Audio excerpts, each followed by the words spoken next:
What's going on, guys? So if you're new here to the channel, make sure to hit the like button, subscribe, and enable notifications. That way you stay up to date on all the Naruto lore discussions that take place between the 1st of the month and the 14th of the month. So with that being said, if you're still here, I'm assuming that you are all caught up with the Sasuke Jinraiden novel. And if you do not know what the Sasuke Jinraiden novel is, go to the homepage of the YouTube channel, scroll down to the Naruto novel section, look for the playlist that is titled Sasuke Jinraiden, because from this point onward, I'm assuming you're all caught up with the story. So getting right into it, this scene right here is gonna give you a little bit more information about Sasuke, and hopefully as you've gone through this series, those of you guys who are part of that I Hate Sasuke Uchiha fan club, hopefully some of you guys are looking at this and saying, you know, Sasuke's a little bit more of a complex character than I thought. Sasuke is in a fragile state of mind, but Sasuke's beginning to see through some of the fog, and you're seeing what I've always said for years, which is that there was a small window where Sasuke could have been won over by the people of the Hidden Leaf Village if somebody would have got a hold to him. And it really just kind of shows you the difference between Naruto and Sasuke. Whereas Naruto was in a situation where every time he was dealing with something after the events of chapter 1, he always had somebody there who could kind of be an anchor for him and kind of keep Naruto from drifting too far off and onto the wrong path. So in chapter 1, that was obviously Iruka, and then as the series progressed, you saw the members of Team 7 and all the different allies that Naruto was making. They were in a situation where they kept Naruto rooted. Well, with Sasuke, after the events of the Uchiha Massacre, Sasuke had a situation where Team 7 tried to be that anchor for him, but Sasuke continued to just get further and further drifting off at the sea, if you will. Well, the reason why I use that sea analogy is that Sasuke has now left Obito's hideout, which is in the mountain graveyard. So if you're familiar with the Naruto landscape, you know that the mountain graveyard that Obito's at is surrounded by a huge body of water. Well, what Sasuke's done is Sasuke has walked for a few days alongside the sea. He's gathered his thoughts, and he's now gotten onto a boat, and he's talking to a ferryman, and he's getting the man to take him across the sea to the country where the hidden village was located that Itachi was going to in order to get his medicines. And as they're traveling there, we get a small glimpse into one of the drugs that Itachi might have been potentially taking, because this village of the Wolf's Cry is a village that is known for its very powerful drugs, and they come with some pretty nasty side effects. And the whole time that Sasuke is traveling to the village and he's riding on that ship, and even after he gets to the village, the thing that cannot shake from Sasuke's mind is he's constantly thinking about Itachi, so much so that every time he pictures Itachi's head inside of his mind, Sasuke can feel the chakra swelling up inside of his eyes, which is another sign that is a reminder that the Mangekyo Sharingan, that chakra floods your eyes. So Sasuke is trying to suppress that chakra from outright overtaking him. He's trying to keep his consciousness. As Obito said earlier, Sasuke's eyes have not become accustomed to that chakra, the Mangekyo Sharingan. And what we see here is the fact that Sasuke, as he gets inside of the village, he sees so many things that reminds him of Konoha, and he keeps thinking to himself, this must be the reason why Itachi continued to come here of all places, because there are subtle things that reminded him of Konoha and the Land of Fire. And that's a small glimpse into Itachi's psyche, because the place where he was going to get his medicines reminded him of the village where his younger brother was. His younger brother was the whole reason why Itachi was prolonging his life, using all of these nasty drugs. And so what Sasuke's doing right here is he's putting himself into Itachi's footsteps, and he's walking the same path that he's on. But as this is going on, Sasuke finds himself questioning, should he have walked away from Itachi's body, which has been buried by Obito? And he even goes back to the moment when Itachi drops dead. And what Sasuke wants in that very moment is to tell his past self to not leave Itachi's body. So this is very good. Again, we see Sasuke conflicted. So what we're going to do now is we're going to look at the conversation that Sasuke has with the man that's on the ferry. We're going to look at the legend of one of these beasts that attacked this village. And I'll come back and I'll explain to you how that ties in with Itachi's medicines, because it's a really fascinating story and it's going to be something very important for the latter portion of the story. And again, you're going to look at Itachi's battle with Sasuke a lot differently. So with the context in the scene finally being set, is here I'm going to begin reading the scene from the novel, and then I'll come back to you guys with my thoughts, and it's here I'm going to begin quoting. If I walked absent-mindedly, memories about Itachi dimly came back to my mind.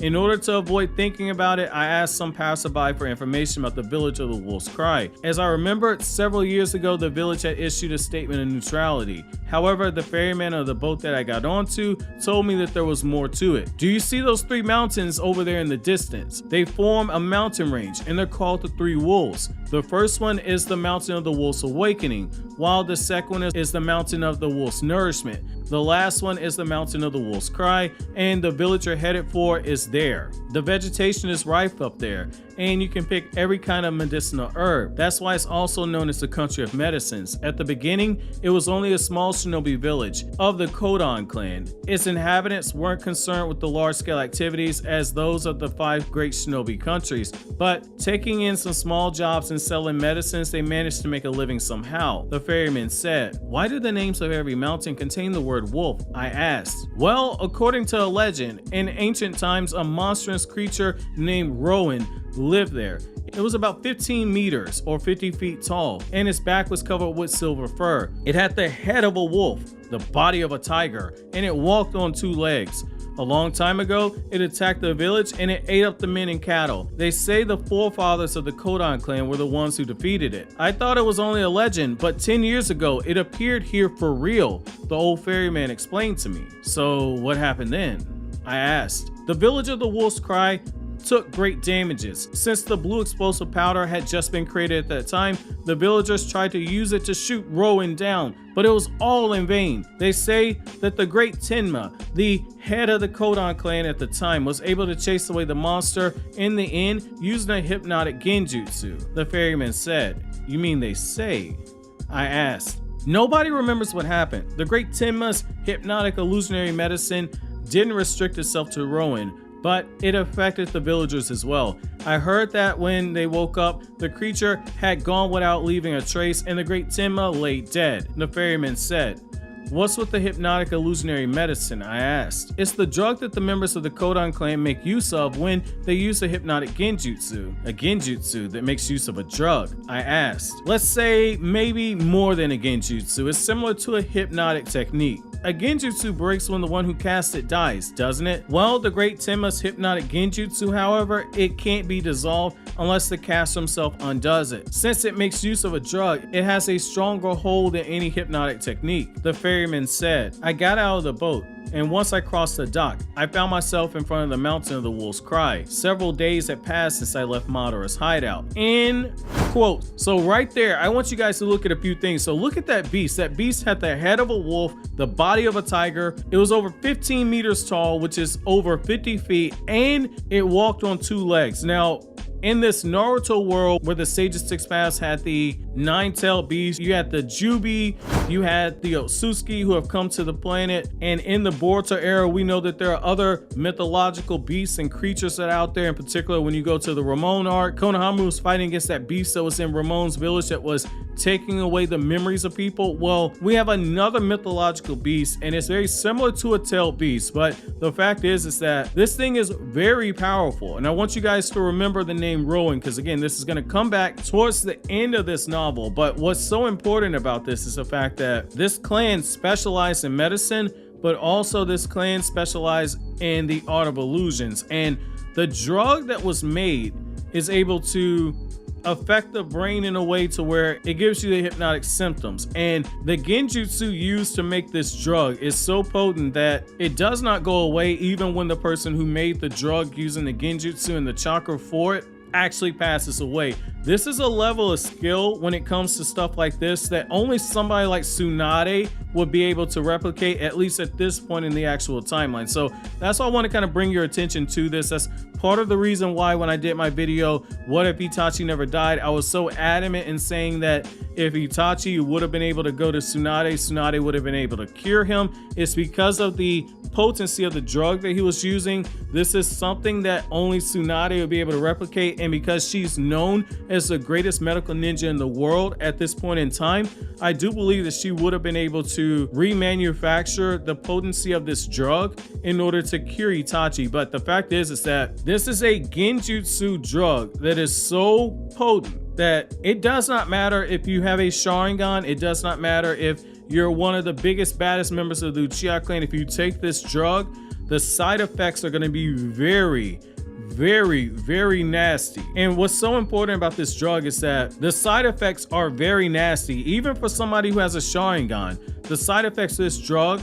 are not anything to play with. And so what I like about the other side of this too is that each of the three mountains have a little bit of symbolism to them. In the first part of the novel, which is where Sasuke found out the truth about Itachi, that was the Wolf's Awakening. Now in the second part of the novel, which is where we're at now currently, this is the Mountain of the Wolf's Nourishment, which is where Sasuke's going to begin to get his deepest desires and questions.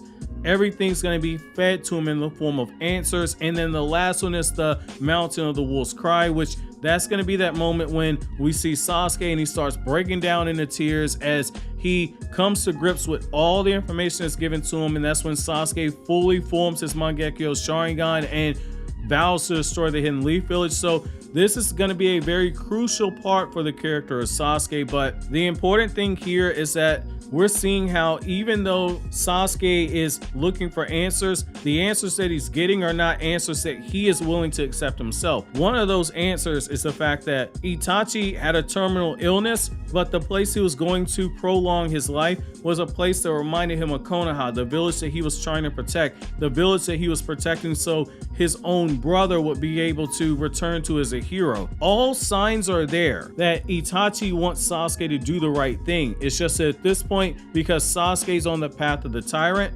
Sasuke's in a situation where he knows the right choice. He just refuses to make it. The answer is staring at him right there. If Itachi was always coming back to this village to get his medicine and it reminded him of Konoha, you're not going to want to destroy it. However, it's because Sasuke is destined to walk the path that he's on. Sasuke's not going to be able to accept that. So I do like what we're getting here in this part of the story. So my question to you guys is, number one, how do you feel about the analogy I'm giving about the awakening, the nourishment, and the cry in terms of Sasuke's stages? Obviously, a lot of you guys, if not all of you guys, have not read this novel, so that's gonna be a little bit hard to kind of answer that. However, if you have read the novel, let me know what you guys think down in the comment section now. And the second question I have for you guys is, what do you think about the complexity of a drug that made use of genjutsu in order to create the hypnotic effects of the drug? On a scale from 1 to 10, how impressive is something like that to you in terms of medicine? Let me know down in the comment section below. But as always, guys, if you like anything I had to say, don't forget to comment, rate, subscribe, and share. Thank you so much for watching to the end. Have an awesome day, guys.